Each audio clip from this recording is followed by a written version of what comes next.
What's up, guys? It's Bolt, and I'm back finally with my first Remnant 2 build video. A lot of you guys been asking me when I'm going to be doing my build videos, and here it is. And what better way to start it than with my favorite weapon in the game, the Deceit. Well, tied favorite. I do love Crescent Moon Bow as well. But I've been hearing a lot of uproar on the forums on people saying Deceit sucks, this and that. Well, your boy Bolt has got you covered and is going to show you how and why Deceit does not suck. But first, you have to obtain Deceit. And you could obtain Deceit by defeating Phelan, and that is the boss on Losum. You have to defeat the daytime version of him. The nighttime version of him will give you the God Splitter sword. Now that you know how to get it, let's go on and show you how to use it. So when you're mobbing, you want to activate the mod and let go of each sword individually by performing a light melee attack. First, take out the trash like this. Activate the mod and light melee attack. The enemy is marked, and now every shot will count as a weak spot. Keep moving. Melee attack, weak spot. Light melee attack, weak spot. When you're fighting a boss, we do things a bit differently. Since we have the Butcher's Fetish necklace equipped, you want to release all swords at once by performing a charged melee attack. This gives us a nice little bit more of burst damage from all the swords hitting. With the Burden of the Follower equipped, we will be able to charge our mod almost instantaneously right after that, ready to dispatch the swords again. Rinse and repeat. Alright guys, so this is going to be the dungeon clearing / world clearing variation of the build. Firstly, start by slotting Hunter as your primary. This is going to be for both variations of the build. Hunter as your primary, dealing at 55 base range weak spot damage extends the duration of active Hunter skills by 3.5 seconds. What this essentially means is we can keep up the Hunter skill almost indefinitely. So that is a big buff to you. Imagine being shrouded for an extended period of time. You're hard to hit and you deal a lot of damage, which leads me to the skill of choice, which is the Hunter Shroud.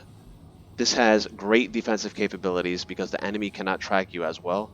And once you come out of your shroud, you deal some nice damage. This will keep us nice and safe and deadly at the same time. For the Gunslinger, we went with Bulletstorm, as Bulletstorm gives us 15% crit chance and 50% increased projectile speed on our fusion rifle / bow. This Deceit is a fusion rifle, so we get the 15% extra crit chance and a nice reload speed buff. Armor here, pick whatever you want. This is just the fashion that I like. That goes with Deceit. Only thing I did swap out was the gloves. I'm using Space Worker gloves to keep me at medium encumbrance. And if we look at our advanced stats, we have a decent damage reduction. 53.2%, which is decent. Could survive some more than one attack sometimes on APOC. Some bosses or enemies will one-shot you though. But it's decent defense. Deceit, the star of the show. We have the Supercharger Mutator on it, which, remember, this is a fusion rifle, so it increases the charge speed of it by 30%. But the big one right here is the 50% crit chance. So the charge speed means that Deceit will be shooting much faster, and I know that is what turns people off the most. With Deceit is how slow it shoots, so you have to build it properly in order for it to shoot quickly. And with that, we'll be using Supercharger. Melee weapon will be the Krellex. If you, for whatever reason, do not like the Krellex, I recommend the Huntress' Spear. Keep in mind that it is not as quick as the Krellex, as it has a slow wind-up animation before you throw the spear. So I do recommend the Krellex because you also get the Overload, which will add a little bit of mod power to both of your firearms. We have the Transference.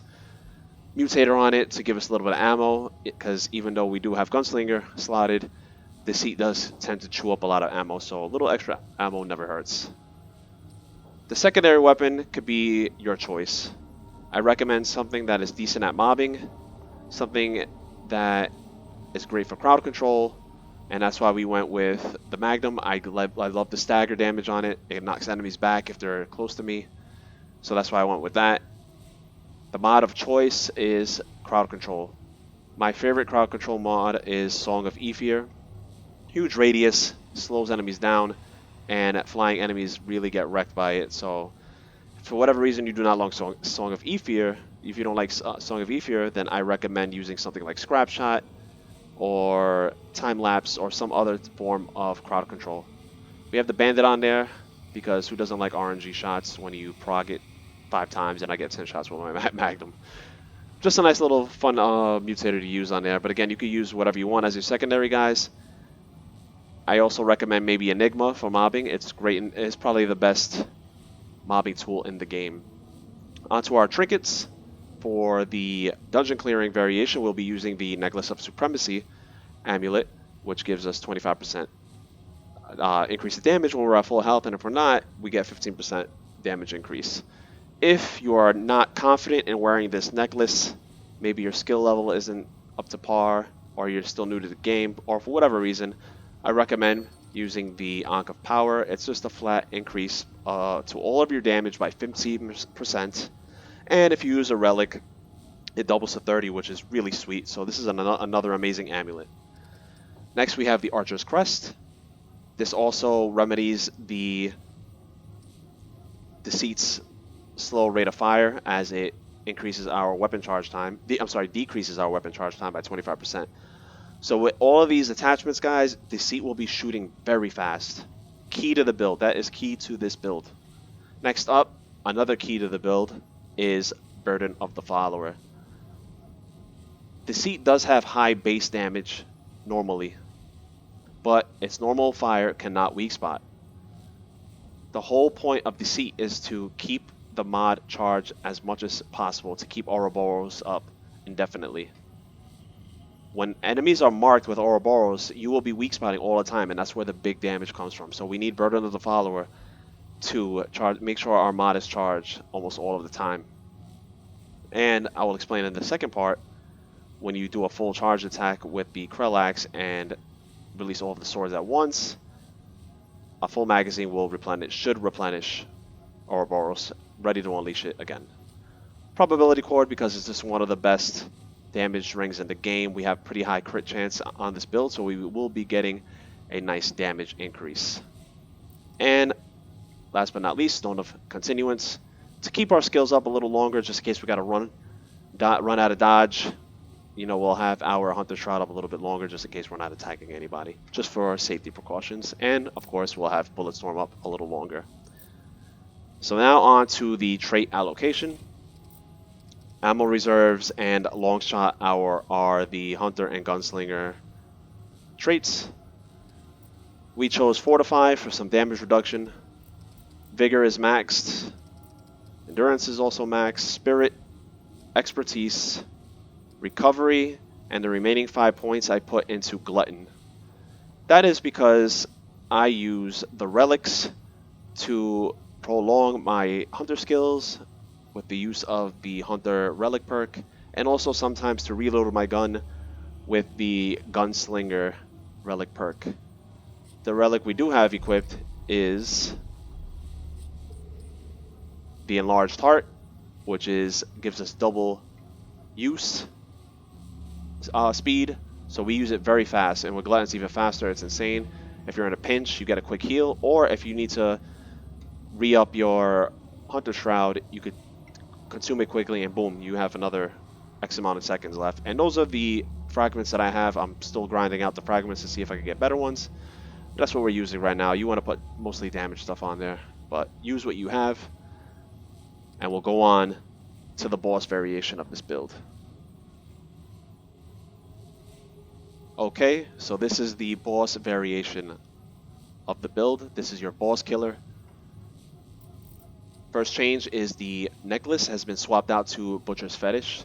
This is because we will be unleashing a charged melee attack with the Krell to release the Ouroboros mod. Our charged melee attack is going to increase our crit chance by 15% and our crit damage by 25%.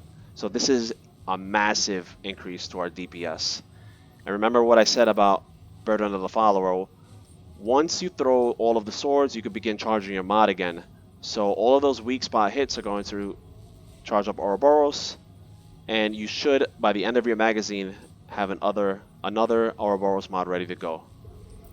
The next change will be, we will be using Akari Warband.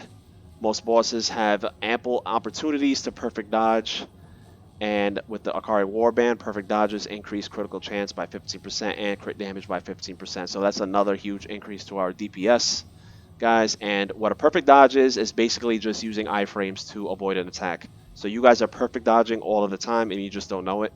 So this is probably one of the best damage rings in the game. It was in Remnant 1 and it still is in this game. But other than that, those are all the changes, and this is what you will be using to wreck some bosses.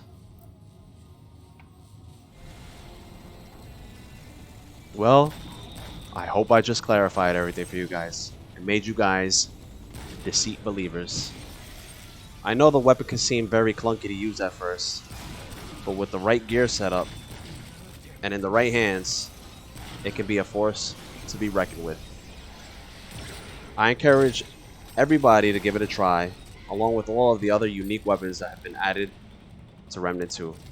Gunfire Games has made a great job by making each weapon feel unique and stand out in their own way. I look forward to bringing you guys more build videos and gameplays, all on Apocalypse difficulty of course, to showcase the true power of what can be done in Remnant 2. If you liked the video, please be sure to give it a thumbs up, as it really helps me out and helps me grow. I would like to keep spreading the word of Remnant like I have since Remnant 1. With that said, I will leave you guys to some loot destruction and some boss fights using trusty old Deceit. Catch everyone on the next one.